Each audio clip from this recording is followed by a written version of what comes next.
watching your local television network, TSPN. And now, authors, writers, books, and beyond.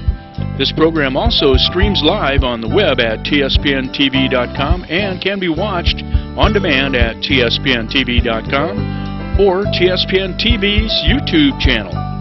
And now, authors, writers, books, and beyond. Hi, my name is Kathy Boyd Fellure, and I'd like to welcome you to the July Authors, Writers, Books, and Beyond show.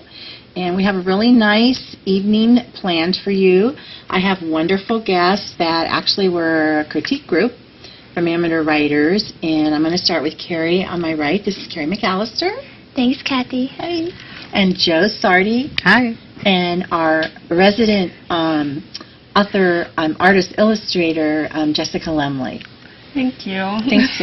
And so we kind of work together. Not so much we get to work with Jessica, but whoever Jessica is working with on a book has the pleasure of her company while they coordinate the text and the art of a story. And that's a little bit about what we're going to talk to you about today. The way we assemble books, the way the artist and the illustrator work together with their text and their pictures. And there's a lot of back and forth with that and changing up that goes on. So it's kind of an interesting process. Mm-hmm. So as we start, I'm actually going to go to Jessica. Just tell them a little bit about yourself and maybe when you first were interested in art. Well, I have actually been interested in art for as long as I can remember. The first time that I really remember doing anything with art, though, was when I was little. I told my mom that I didn't like how noses look, and so she told me that if I didn't like them, I should draw people without noses. And so that was pretty much what started it. And from then, my family's been really supportive. I've been taking art classes. I took a few college art classes, so that's just been a really big part of my life. And now do you put noses on people? I do. Oh, that's so cute. Never told me that before. Jo, what about you? Well, I was interested in art more than anything else in high school, and then I got involved in writing. And between motherhood and marriage, I didn't do a whole lot till the kids were way older. And then I started doing poetry again and putting some stories together. It's been a lot of fun. So were children's books your last venture, or your last adventure? Well, the children's book was an inspiration. I was thinking about this one story or storyline that I had, and then my great-granddaughter came along and she inspired me, and so I named it after her and I wrote the stories, and now they're in print. So you actually had several areas of interest. Yes. Okay. Definitely. And Carrie? Well, I remember being a young elementary school kid, and they had a poetry contest. And I remember entering the poetry contest, and the poem was called Balloons. And I just kept that interest with poetry. I began writing little stories about my animals and my friends. And I still hold a very strong interest in poetry. I enjoy writing stories still, and Jess and I are working on a little children's book, and Jo's helping with that too, and so we're really excited to be kind of collaborating, collaborating together. Yeah. I should explain to you out there in TV land, within our critique group we do different things. We don't just critique manuscripts.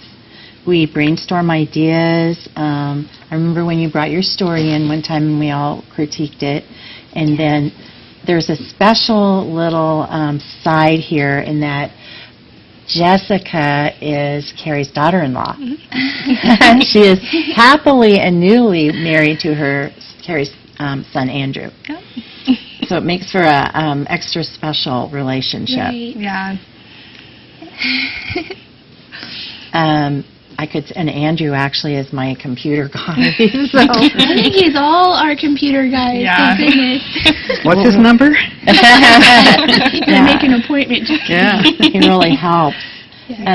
What I'd like to finish up here in our first segment with you is talk about the idea, like Joe already kind of touched on it. I wrote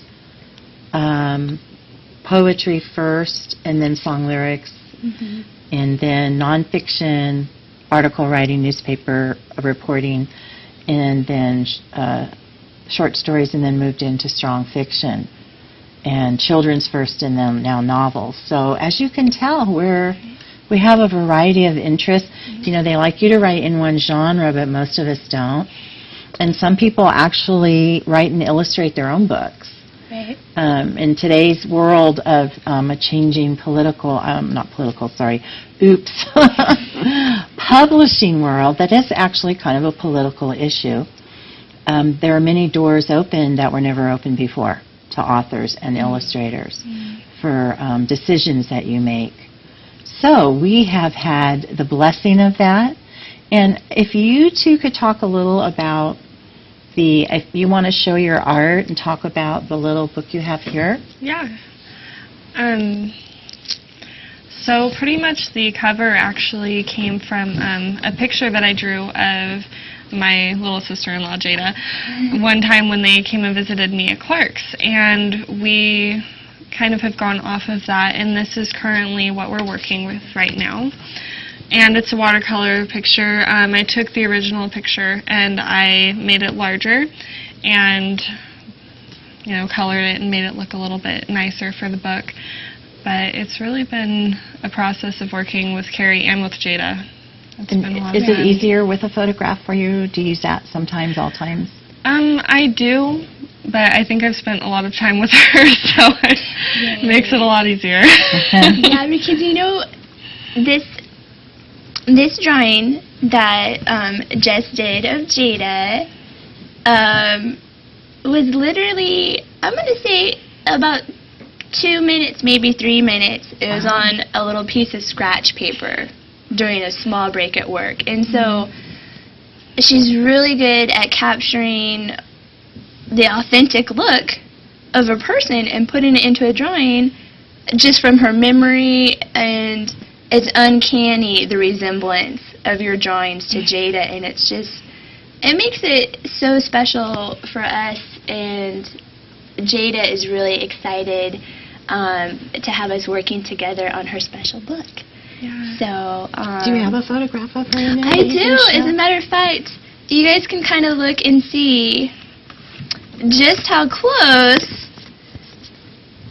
You know, there is a picture of Jada. This was from a few years ago when I initially wrote the story, but you can see that it's clearly Jada. And so Jess is extremely talented with all of her drawings, but I'm very impressed how she can take a person and draw the person, and it's just excellent. Is sketching your first choice? Yeah, it comes a lot more naturally to me. I am still figuring out different things with painting. Like, my biggest struggle right now is skin color. It always turns out really off, so I'm still figuring all of that out, but I like it. It's a good learning experience every time I do something. Yeah, I know a lot of artists, I think, start with the sketching, and then that's a beautiful watercolor. Watercolor for this amateur was the hardest thing for me to work with.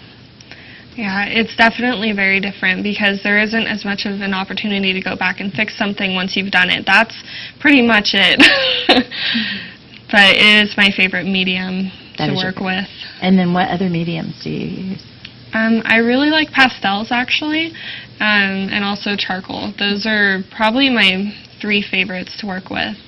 And what art do you usually draw? What kind of art? A variety? Yeah, it's a variety. I have a few different styles that I go with, some more realistic, some not.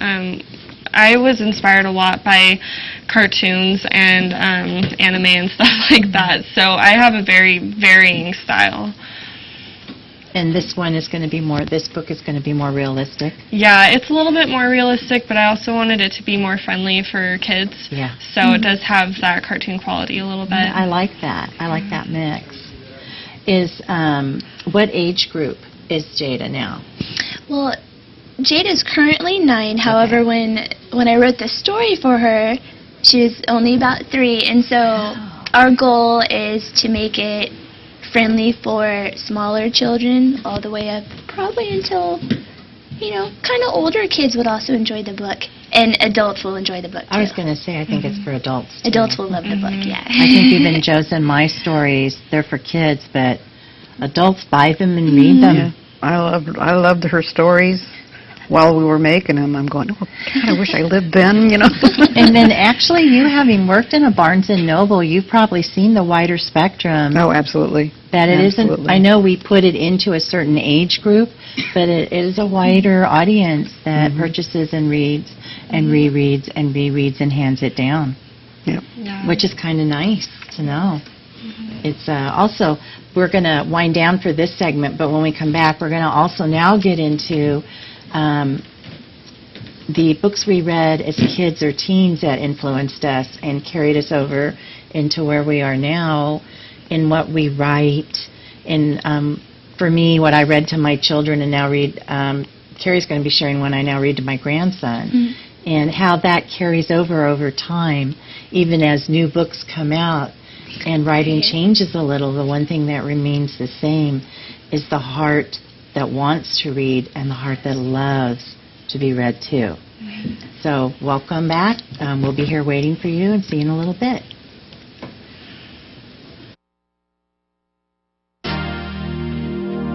You're watching your local television network, TSPN.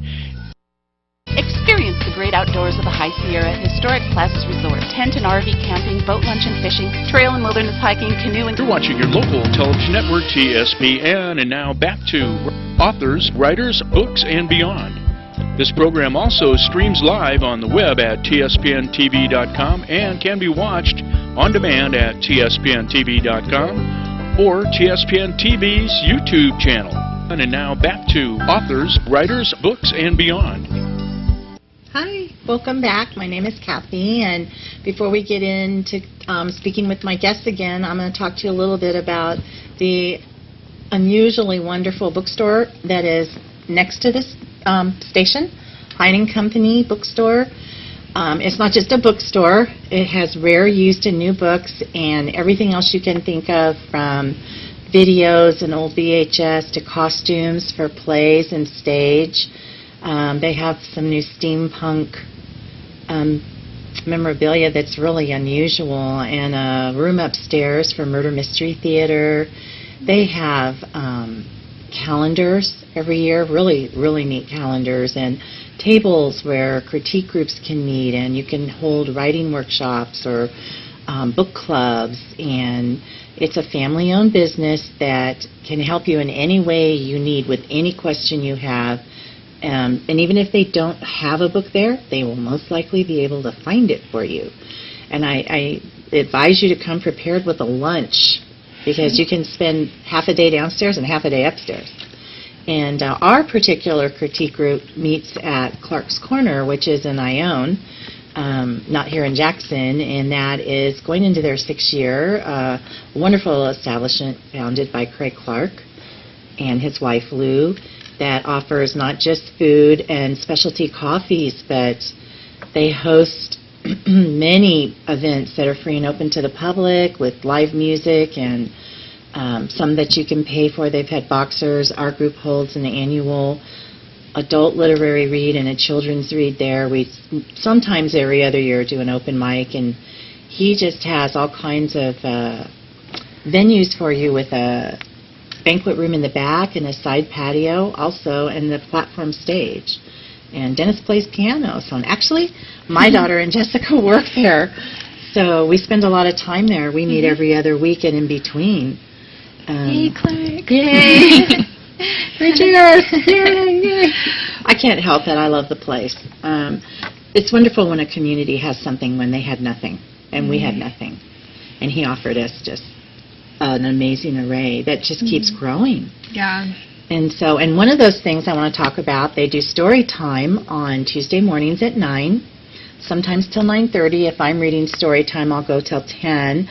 Yesterday I read and had a great group of kids because the pool closed for the swimmers, the swim team, and we had papas and moms, 5 moms, and all my regulars came back, all the little faithful ones that have been there since they were wee little ones. So it's a wonderful thing to take your child to, and it kind of leads into what I want to talk about, are the books of our childhood.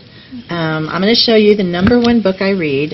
It is the #1 requested book that is memorized, and it's 5 Little Monkeys, and it's jumping on the bed. I have the collection of all of them, but this is, every child knows it. And they know when to do all the voice inflections that the adults do, and they really get into it. It's of course, I always end it with, we don't do that on your bed, right? Because all the moms are sitting there staring at me. But story time comes from the stories from our youth. And so I'm going to start with Carrie on my right. And she brought beautifully worn books that she read to her children. Oh, yes. So I have a brother that's 6 years older. And so he had this book first. Then it went to me. Then it was so special I kept it and passed it down to my children. But you can tell how much this book was loved because it's all tattered. It was read many, many times. But the monster at the end of this book. Now, this was wrote 1971. And it's just really cute because, oh, see, I was so little I didn't know better. I wrote in it. Don't write in your books. But it's just cute, he's going through, he's making a mess with stuff, he's scared, he thinks there's a monster at the end of the book. Well, you know what? The monster was just Grover. And so, it's fun to make a mess, it's fun to have kids turn the pages themselves, and then it's really fun at the end to get the climax of, well, it's not really a monster, it's just me. And so, I loved this book. Then I read it to my children, and it's just really special how old it is. And then this is, I'd say, a current favorite book, especially between me and my younger daughter. This is Are You My Mother? Now, this was actually wrote in 1960. It's been adapted a couple of times, but just a real cute story. A little bird is looking for his mama, and he runs into all these funny animals. So he runs into a cow, a horse, a dog, and he's just on the search for his mama. And then you know what? At the end of the book, he finds his mama, and his mama is a bird, not all these other silly animals. And so this is a cute one that's been a favorite for several years. But this is still, that's my special baby book right there. Oh. So I read Are You My Mother, and we have what we call Grandparent Mondays to my little grandson, Joey. That's the one I read. We started him on Dr. Seuss. My husband reads Hop on Pop. Oh, I love Remember that? Yeah. Hop on Pop. And we just read for the first time, Joe read Green Eggs and Ham. And these so, classic stories stay throughout the generations. And well, and I think we read this to 3 of our 4 children first. So you see the tradition there, the tradition of why there's stores like Hine & Company that have 2 stories of lots and lots of books. This one is a little more worn. It's an old Hallmark pop-up book. Lamont the Lonely Monster, who can't find a friend because he's just this scary monster. And some of the pop-ups I had to glue back in, but nobody will be his friend. And this was when we had to travel cross-country, and my children were uprooted and lonely for all the family and friends they grew up with. And everyone's so afraid of him, and they warn him about Uriah the Heap, the horrible, terrible Heap. And he's so afraid of him, and guess who Lamont runs into? Of course, he runs into Uriah the Heap. But it's not so bad because poor Uriah doesn't have any friends either, because no one wants to be his friend because they think he's so horrible. So guess who walks off into a wonderful new friendship? Lamont the Lonely Monster and Uriah the Heap. Sometimes I read it 5 times in a sitting. And I haven't read it to little Joey yet, but oh, my sons and my daughter just loved it. This one, I had favorite illustrators growing up, and Eloise Wilkin was one of them. I loved her art, and she did a lot of nature, and I found this little book, and these are from my childhood, these illustrations. They're just absolute sweetness, and the prose with it is lovely, too. I have probably 10 of her books, and I, on my Pinterest page, collect her illustrations on my Illustrator page. So it's just paired up with regular nursery rhymes. Monday I got out a bunch of my husband has turned 61, and his mom, he was an only child, sent me all his books. They're all taped because they've all fallen apart. And I asked him, oh, can I read Robbie the Little Lost Robin to the kids next month? Again, just sweet illustrations. There's laundry hanging up, and you can see art has changed a little over time. But they're little critters, and it's a sweet little story with animals. Children love animals, and they love rhyme. And so we sent our son home with Little Joe's puppy, because it's 3 Joeys I'm with. And this was my favorite as a kid, the Velveteen Rabbit, about the little rabbit that becomes real because he's loved. And being loved means all his fur is rubbed away, and he ends up looking pretty ratty on the outside, but when you love something within your heart, it changes both you and that person. And I have one more, I can't share them all. The Chicken in the Family is a new one that is absolutely a hoot. These 2 sisters convinced the one sister, you can tell the wild and crazy one in the middle, that she's really a chicken. And you may think kids couldn't do that, but oh my gosh. And our cameraman here, Austin, boy, he figured it out with just me giving him the basics. So if you find this, it's a great story to read to kids. And if we have time, I'll come back to the others. But Jo has the most interesting story to tell you about her book Story Life. So go, Jo. Well, my first adventure with books was on a cross-country trip.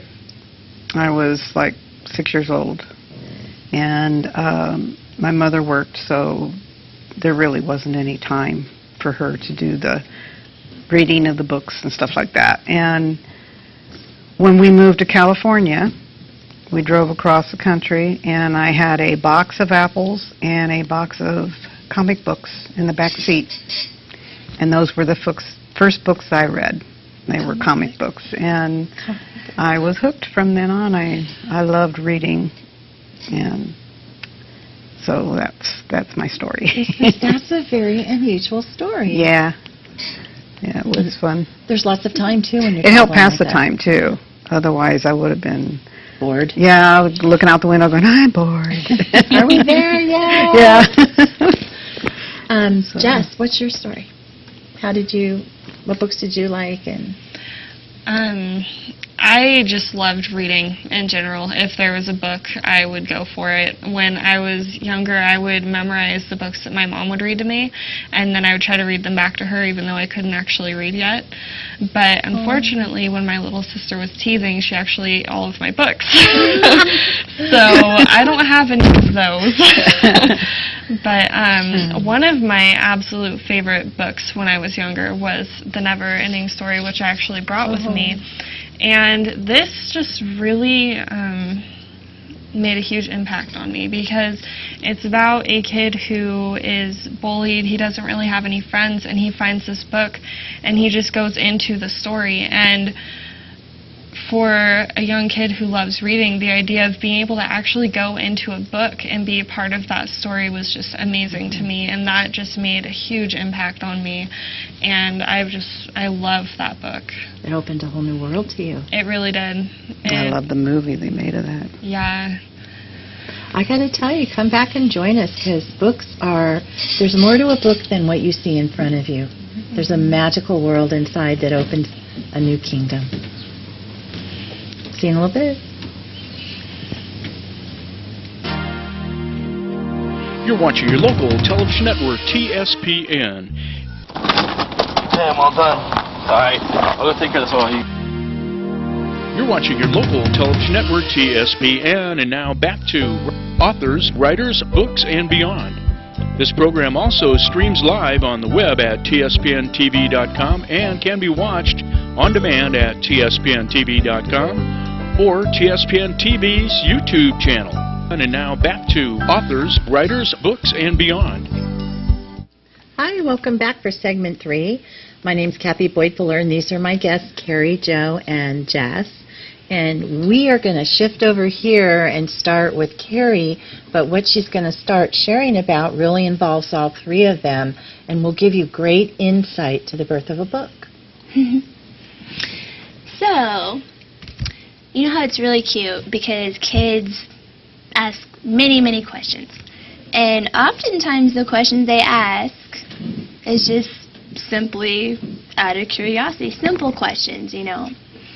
And this is basically how the idea for Mommy, Why is the Sky Blue got born, is my little girl asking just adorable question after question. And I always told her, you know, you ask a lot of questions, but none of them are silly, and I like answering them.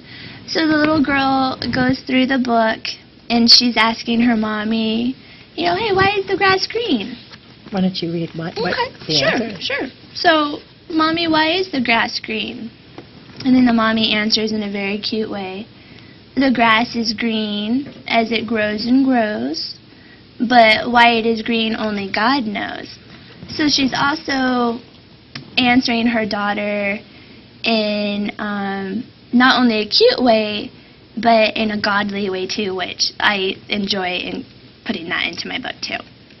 And then the little girl says, well, Mommy, why are the clouds fluffy like cotton? Another question. Kids want to know why. Why? God spins the clouds like snow high above.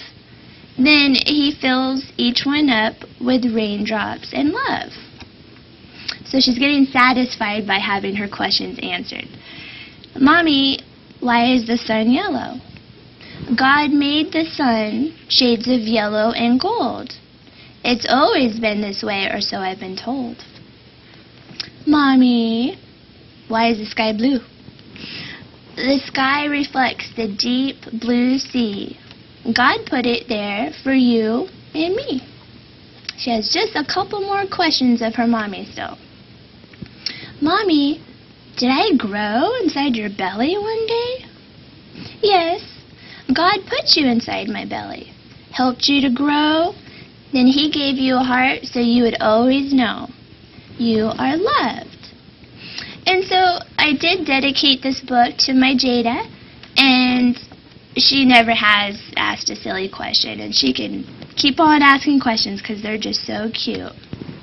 And this book is really special to my daughter, but it's special to me too because I had the pleasure of having my daughter-in-law do the illustrations, which makes it even more special. And then Jo Sarti is kind of making it happen for us. She's taking the story idea and the illustrations, and she's mending these together and formatting it in a way that we actually have a book being done now. So thanks, Jo Sarti, and thank you, Jess. And the whole writing group has really been what's got this in motion, because I've had the idea for a while, but the writing group has been a great help, so thank you, everybody. You want to share about, you know, the inspiration of once you mix your, I know this is kind of a prototype of what's coming that you're going to put out, that it's going to look like this eventually, correct? Mm-hmm. And as you draw more art? Well, actually, I've talked to Carrie about this a little bit, but the inspiration for each of my drawings is things that you don't really notice, I guess, unless you have children, which I don't know why I'm doing that because I don't have kids. But for example, their favorite colors that they love to wear and how they have their own sense of style. Like, for example, right now Jada is really into making bracelets and phone cases out of rubber bands. And so in the pictures, she's wearing, bracelets, or she's made us necklaces or things out of those. And just little moments in time that you get to have with your kids, the same as the little questions that they ask that are so sweet. And I really wanted to bring that into the book because it already is so special to Carrie, and I wanted it to also be a really big reflection of Jada on my end of it too. So I just wanted the whole thing to come together and just be something that, Jada can look back at and be like, this book is about me. Like, they made this book about me, and just have it be so special. And it's a celebration of her personal creativity. And she's very individual creative. Soul. Yeah. I love that. I absolutely love that. That is something very special. Oh, yes. And then, Jo, tell our viewers how you fit into that. Explain what you do. Well, I like putting things together. And actually, she's very gifted with that. Yeah, I helped Kathy out with her books for a while, and then I got the inspiration for my books, so I did those. And then you want to show yours? Yeah, I call it Ariana's Rainbow, and it's about a little girl who sees things in colors, and her family is considered a rainbow, but like her cat is orange, and her everything, she sees her aunt as red because she wears a red shirt and everything, but her grandmother is yellow. No matter what color she wears, she's always yellow to Ariana. And at the end, I have a little teaching page on colors and such for kids. And show them the newest too that just came out. Oh, this is it starts with her as a toddler, and then it ends in the last book with her first day of school. And it's called Ariana's Yellow Backpack. And she bought a backpack for all her stuff, and then she bought clothes, and it tells about her standing in front of a mirror trying to decide what to wear because the colors don't look right. So she tries on green, and that doesn't work. And then and she tries on yellow, and that didn't work. She didn't like it. Didn't look good. So she tries on this last outfit. It has blues and black and pink roses on it, or hearts, and that's just perfect colors for her. The colors were just right. And then it's where they take her to school, and the colors of the fruit and everything that they put in her backpack for her snack is also, if I can get to the page, on there. And it was a pleasure to do. And then on the back, kind of prepares the kids for school. Yeah, it shows, And then I have a arrangement of different color backpacks, so for the kids to say, what colors are these? So it was a lot of fun, and I learned a lot. Back in the 90s, I published a couple of poetry books, and they were absolutely hideous. They were poorly done because I didn't know what I was doing.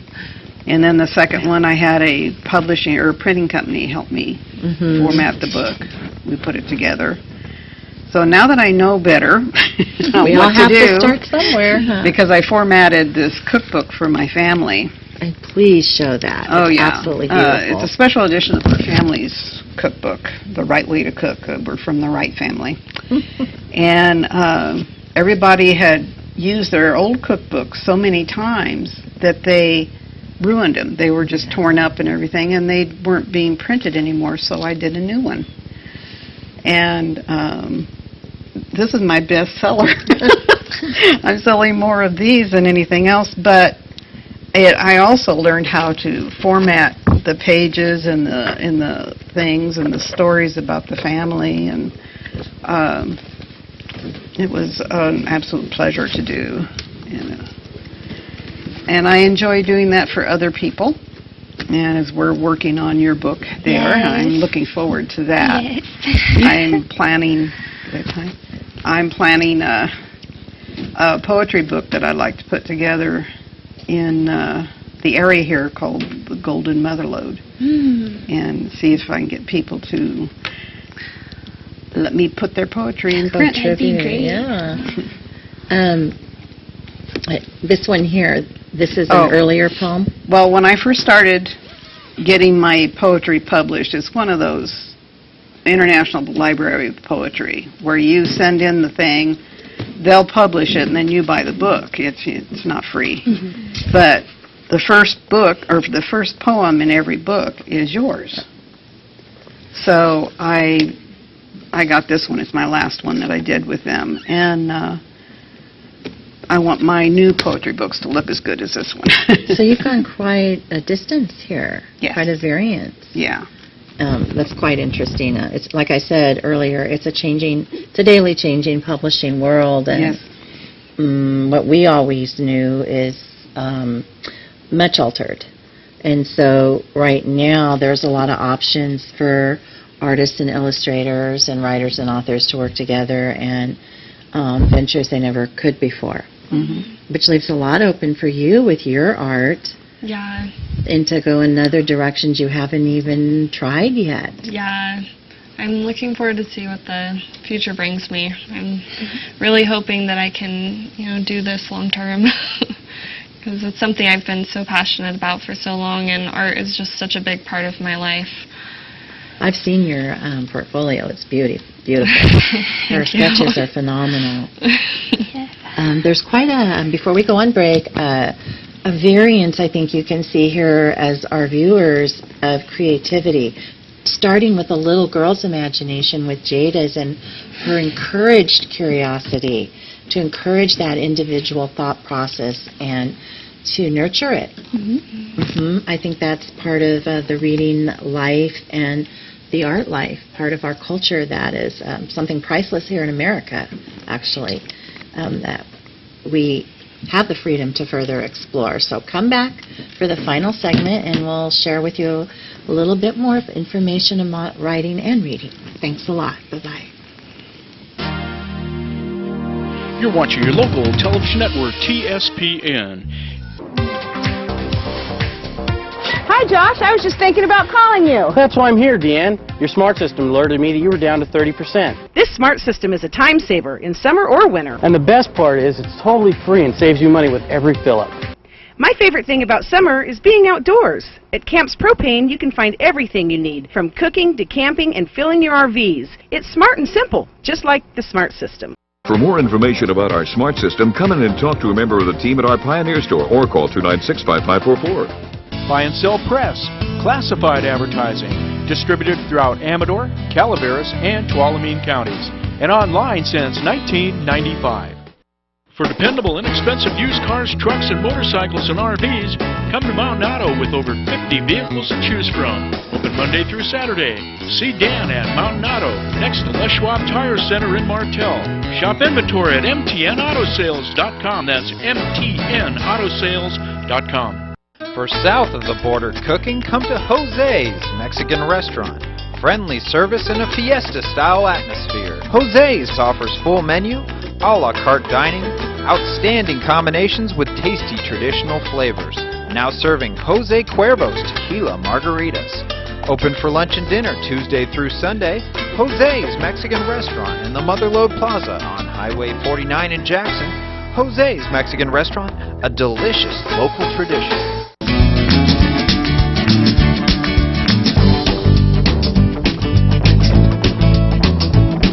Buy and sell press, classified advertising, distributed throughout Amador, Calaveras, and Tuolumne counties, and online since 1995.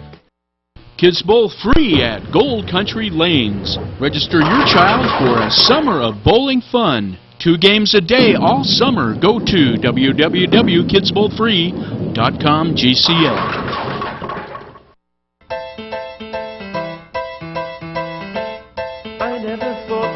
Miss you half as much as I do. It must be love, love, love. It must be love, love, love. Nothing more. It must be love. It must be hospice. You're watching Amador County's local television network, TSPN.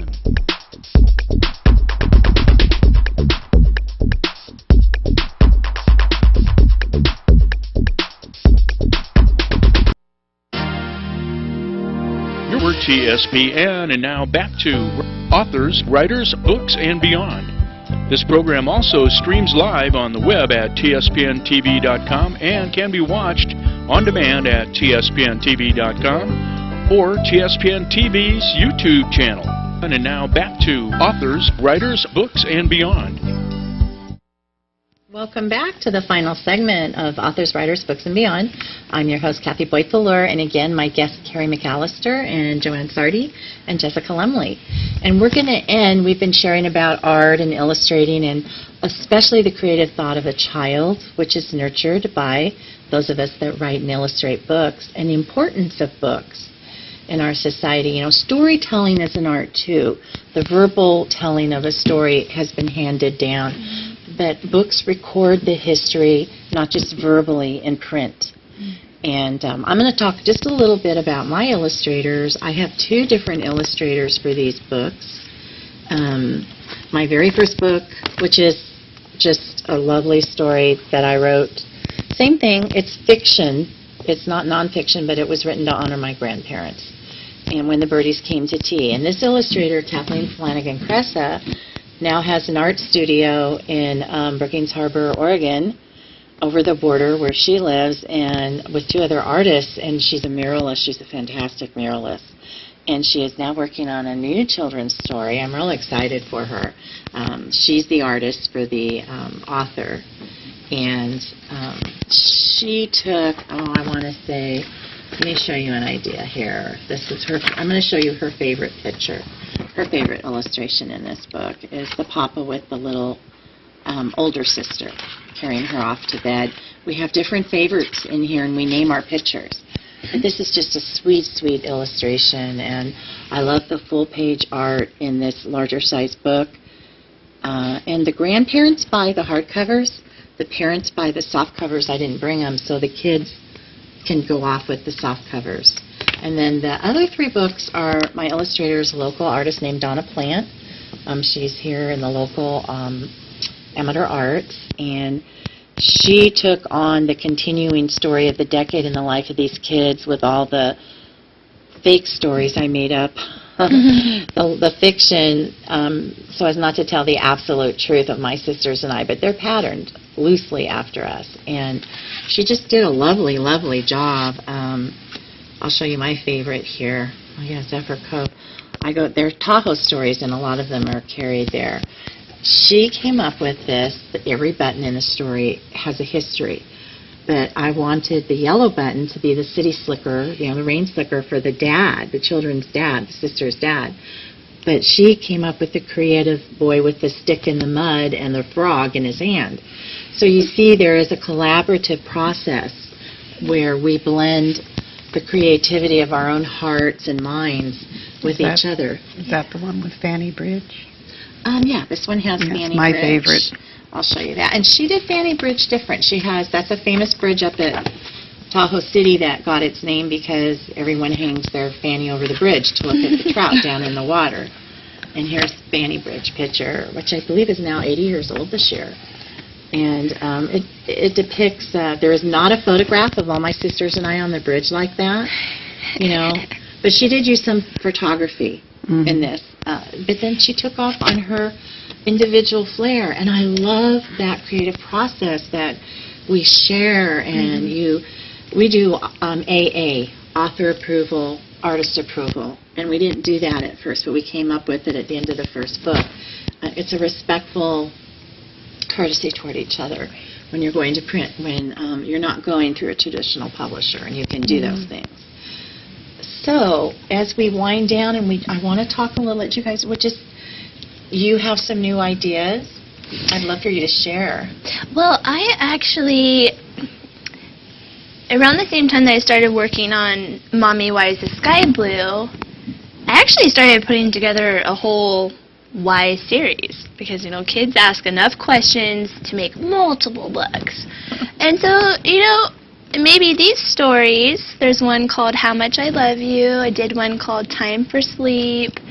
Those may eventually one day in the future be out for people to see too. And then Jada has kind of been feeding off of her family's artistic energy, and she has started to write little stories herself, and who knows, she may have her own stories out before you know it. So she's got some good ideas as well. That is absolutely wonderful. I think that's what it's all about. Yes. Right. Jo shared an idea when you worked at Barnes & Noble that we used for Mr. Snowman, where you had a slumber party. Oh, yes. Pajama party. Yeah. They would have they had a weekly pajama party in the children's department. Cute. And then we had our midnight parties when Harry Potters were coming out. Right. And it was an amazing time. I miss that store. Well, she suggested that idea, and Clark's incorporated it for Mr. Snowman and did a winter pajama party Christmas Eve that I'll be doing again this Christmas Eve. I can't believe I went there in jammies. We did. We went with photographed in our jammies. There's actual evidence. And the kids did too. They had hot cocoa. And so, even in that, the kids had ideas like Jada. Adults, we need to listen. Absolutely. In adulthood, we're not as good listeners. We tend to be, you know what I'm saying? I'd like to think I am. And I did listen to my kids. My kids had ideas when they were little. My daughter used to read to all her teddy bears and dollies. Sorry, Jen. And she gave them all names and made up these stories that were phenomenal. And then when we moved out of town, the new girls across the street did the same thing with her, and they did a continuing story as kids, which I just think is wonderful. It is. Kind of like how you're talking about the one that really spoke to your heart. It was very personal, the book that you read in your youth. Yeah. That offered both adventure and maybe a sense of security. Yeah, it definitely did, because I think a lot of people can really connect with that. There's going to be times in your life where you do need to escape into books, and it, I think, really caters to, kids who are going through that. Very much so. Yeah. And you were talking a little during break, which is our best time, about the feel of a book as opposed to just using an electronic reader. I mean, having maybe both. Well, and like Jess was just saying, having a child or an adult being able to escape into a book rather than always escaping into a video game or a television program. It's just neat that people are still reading and teaching their children, hey, books are cool. Let's check these books out. And then, e-readers are great. I love tablets. But there is something special about, you have the book in your hand, you can hear the pages turning, you can smell the book, the kids can help participate, and having a book is still very special. And so it makes me real happy when I hear of people passing along from generation to generation their special stories and news stories and encouraging it. I think it's great. I think it's a real personal choice, because I know you put a lot on yours. You get a lot of free books, too. Yes. On your, is it a Kindle? Yeah, I have a Kindle. Yeah. And I know Jo's in it all the time. Yes. I try to read 3-4 books a week, and some of them I make it sometimes. But the one thing about it when I was at Barnes & Noble, and especially during the time of Harry Potter series, the children, they would sit down right there at the register and start reading. They loved those books. Yeah. She really knew how to give them that period or that doorway to the fantasy world, to the world of make-believe. And that's what it's all about. Yeah. It opens their minds. Well, that creative process and our own personal individuality is allowed to be set free. Whether you're the writer, the illustrator, or the reader. the world becomes real to you. And I know when we're writing the world, I know because we all also, the three of us venture in other genres, it's deeper. I think there's a depth to it. Even the children's books, not that these weren't deep, I'm telling you, I had to separate, okay, this is what really happened, this is what I can't say, or I'd be in trouble at sister night, to, well, I went for what I didn't experience. I went and wrote about things that I would have liked to have done and didn't get to because we did live in a cabin, so I didn't grow up in tents camping. You know, it was not an experience I had at Tahoe. Yeah. And writing about it was a little different. So I think what we collectively, when we meet and critique, and sometimes we brainstorm, sometimes we do bring work in, we hand our work out and then go over it extensively and bring it back in. Just like you do with your art, you sketch first, and sometimes you color in that sketch, and sometimes you don't. Yeah. Sometimes the sketch is the art. Especially with the charcoal, and that's messy to work with. That's an art form too. Yeah, so I think, I really hope what you get from this show and what you take away from it is you can contact these ladies. You can call the station and ask more questions. They'll redirect them to them, and you can find us at Clark's Corner, amateur fiction writers group there too, and we'd be happy to share a part of that world with you and hear maybe their stories in your head that have been there a long time, you know, and you are finally able to put them into something other than thoughts. Because our stories are always in our heads first. Keep that in mind. So before we go, I'd like to thank you for joining us, and I'd really like to thank, this is different for us because usually critiquing is very structured, not rigidly, but we don't get to actually do this except for now we're going out to dinner. So I thank you so much, ladies, for sharing the creativity of your own hearts. Thank you, Kat. Thank you. And every day I see more and more of it in you, and I love that people are reading it and seeing it. So goodbye for this month, and hope you come back in August. You're watching your local television network, TSPN.